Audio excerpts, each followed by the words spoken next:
নতুন বন্ধু। বছর অনেক পর নাহিদ এখন শহরের কলেজ শেষ করেছে। মেয়েটাও বড় হয়ে নিজের ক্যারিয়ার শুরু করেছে। তাদের দৈনন্দিন জীবন এখন ব্যস্ত। তবু মাঝে মাঝে তারা সেই পুরনো বেঞ্চের কাছে আসে। একদিন বিকেলে নাহিদ তখনও বেঞ্চে বসে আছে। বৃষ্টি নামতে শুরু করেছে। হঠাৎ সে দেখতে পায় এক ছোট্ট ছেলে তার দিকে তাকিয়ে দাঁড়িয়ে আছে। ছেলেটির হাতে ছোট্ট ব্যাগ, চোখে কৌতূহল।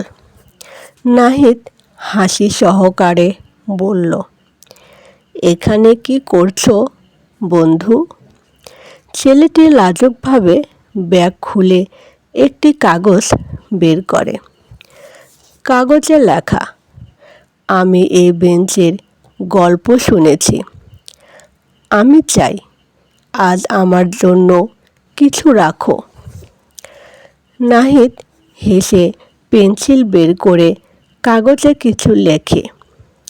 ছেলেটিকে হালকা ধাক্কা দিয়ে বলে, বন্ধু, এই বেঞ্চ শুধু বসার জন্য নয়, এটি গল্পের জন্য।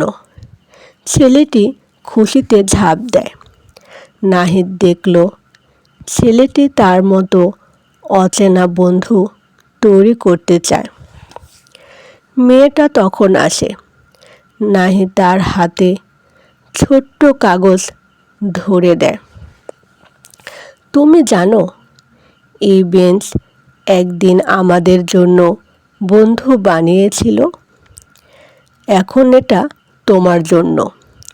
ছেলেটি খুশিতে বলল, আমি বুঝতে পারছি। আমি চাই এই গল্প চালাতে।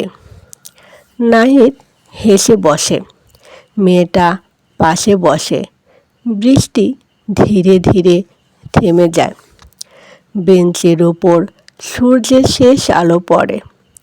পাশের গাছের পাতা নড়ে। বেঞ্চ আবার জীবন্ত হয়ে ওঠে।